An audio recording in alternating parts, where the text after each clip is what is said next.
Okay, so this is a very, very informal guitar lesson for my friend Steph, but also just for general interest's sake. If you are learning guitar for the first time, these are the first 5 chords that you need to know, which are the letters of the word CAGED, which is C-A-G-E-D. And so we need to learn to play a C chord, an A chord, a G chord, an E chord, and a D chord. That's what they sound like on a guitar that is roughly in tune. If you are not aware, the strings of a guitar go E, A, D, G, B, E, which can be done with like Elvis ate dynamite, goodbye Elvis. Or elephants and donkeys grow big ears, or whatever happens to work for you. Anyway, point being, these are the chords we want to learn, so let's go through them in order. C is quite tricky, so we're going to be doing 3rd fret on the A string, 2nd fret on the D string, and 1st fret on the B string. So 3, 2, 1. So we don't play anything on this low E string, and we don't play anything on the G string, and we don't play anything on the top E string, and we strum from that A string, and that's going to give us our A chord. If we strum on all the strings, we get that kind of low E at the bottom, and if that's going to work for you, fine, but in general what we want to do is start, if it's a C chord, that the note C is the bottom note, and that is what we get if we do the 3rd fret of the A string. Don't worry too much about that for right now, just so you're aware. Okay, then I'm going to go to A. We're doing this in just kind of the order of the alphabet, not necessarily the order of E's. Probably going to review what the E's is later on. Probably D is probably the easiest, but we'll cover that a bit. Okay, so A. So we don't do anything on the E string at all. We start playing from the A string, but it's open, and then it's 2nd fret, 2nd fret, 2nd fret on the D, G, and B strings, and then open E string at the top, like that. So we don't play this E string because that would be the bass note of an E, and if we're doing an A chord, we want the bass note to be the note A, and we've got an A string, so we're going to start from that. So we get that. So C, and then A, which is the Lord of the Rings all over the shop. That kind of stuff. Anyway, whatever. That's our A. Next in the alphabet, in the word CAGED, we've got G. G is a little bit sketchy for some people. This can be quite tricky because it's quite a big old stretch. A lot of stretching is going to be helped by where we put our thumb, but for right now, we're just kind of getting used to our own guitar. If we want like the kind of easy version, is this.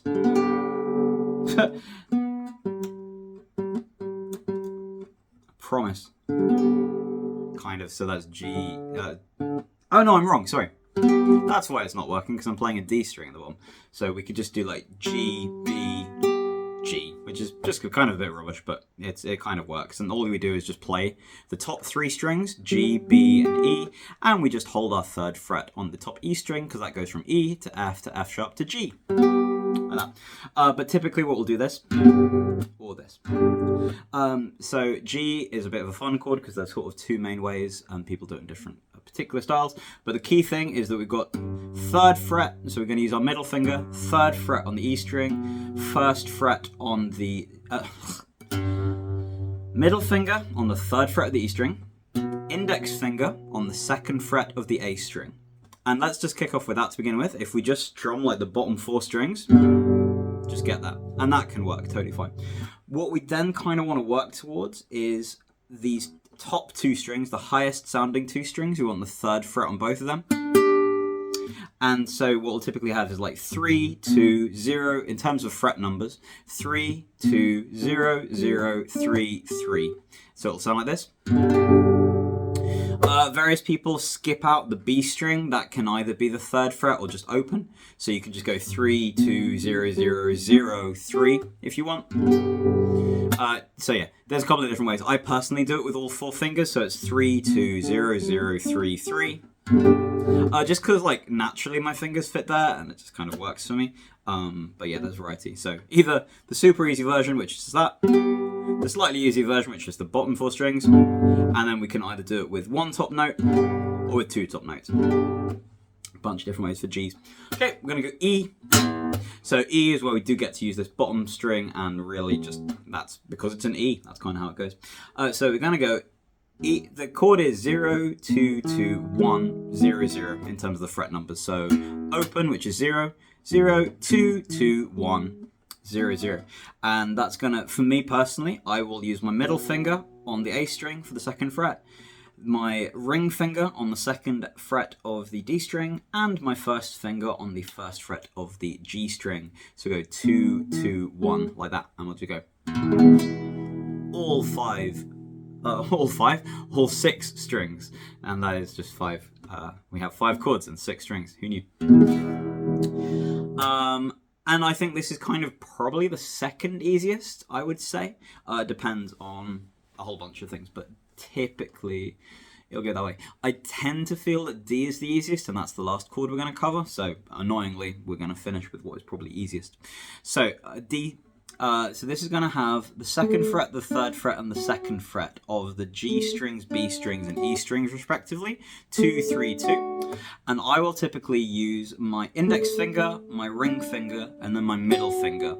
So we'll get that. So index finger on the G string, ring finger on the B string, 3rd fret, and middle finger on the 2nd fret of the E.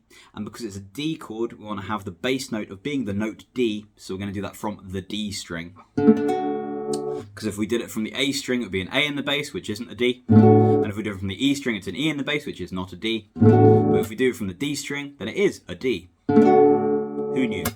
So those are our 5 caged chords. We've got this C, our A, our G, our E, and our D. So when we're starting off with learning those, quite a nice thing is just to get into the habit of playing the chord and then moving to the next one. So this is a nice exercise I tend to do. We're actually going to give ourselves loads of time to move between those chords once we're happy. But there are loads of different ways. We can start off by just picking 2 chords. So for example, let's pick G and D. And what we're going to go is we're going to play for 1, and then we're going to give ourselves 4 beats. We're going to go 1, 2, 3, 4. And we're going to play on the 1, and then we're going to move to the next chord on the next one. So it's going to sound like this. 1, 2, 3, 4. 1, 2, 3, 4. 1, 2, 3, 4. 1, 2, 3, 4. Because that gets us thinking in terms of not just the chord, but how we then move between it. And pretty much we can pick any set of these chords. So let's just do E and A. So we're going to go E on 1 and A on 1. So we're going to go 1, 2, 3, 4. E, 2, 3, 4. A, 2, 3, 4. E, 2, 3, 4. A, 2, 3, 4. And the only thing that actually matters is that we make sure we play the chord on the first beat of the bar. So I could go 1, 2, 3, 4, 1, and that would be perfect. Or I can wait for a bit longer, because the longer we wait, the harder it gets. So we're going to 1, 2, 3, 4, 1, 2, 3, 4, and I'm waiting for the very last minute. Typically people will move on like the 4th beat of the bar. 1, 2, 3, 4. 1, 2, 3, 4. 1, that kind of thing.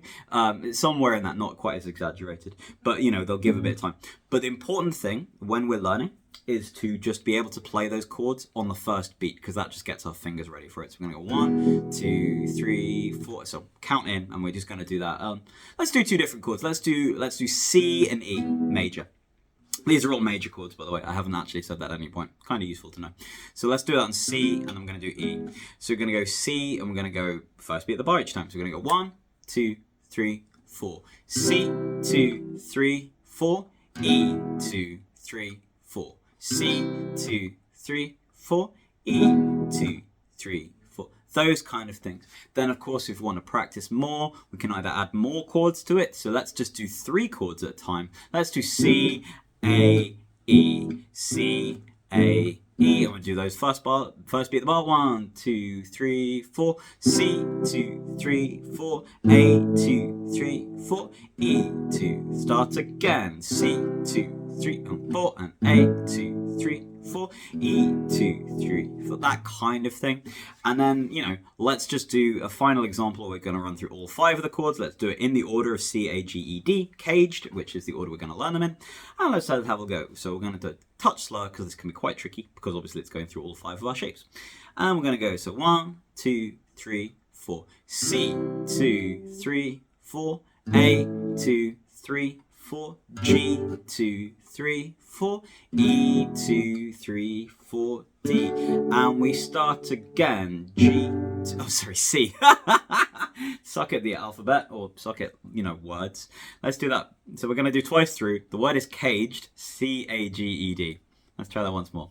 1, 2, 3, 4. C, 2, 3, 4, A, 2, 3, 4, G, 2, 3, 4, E, 2, 3, 4, D. Start again with caged. C, 2, 3, 4, A, 2, 3, 4, G, 2, 3, 4, E, 2, 3, 4, D, 2, 3, 4, C. Okay, and basically, while that might not feel like intrinsically musical, those chords don't necessarily follow each other, those are the shapes that our fingers need to get used to. These are basically the rudiments of guitar playing, and so it's really, really important to just get used to the feeling so that we can jump between those chords whenever we want, in whatever order. Come up with whatever things you want. You could do it backwards, so that would be D, E, G, A, C, D, E, G, A, C, you know, and then you start adding rhythms and like do whatever chords those, whatever order that is in. So it's caged, would that be like C, A, G, E, D, and C, A, G, E, D. You know, that kind of malarkey, and we can do whatever we want. Anyway, that is a whistle-stop tour of probably the first thing that I think every guitarist needs to be aware of. Just those 5 chords. C, A, G, E, D, caged. This is a super quick demo I just did for my friend. But if you do have any questions, please do let me know. And I will do my best to follow up with that. Have a lovely, lovely day. Take care of yourselves.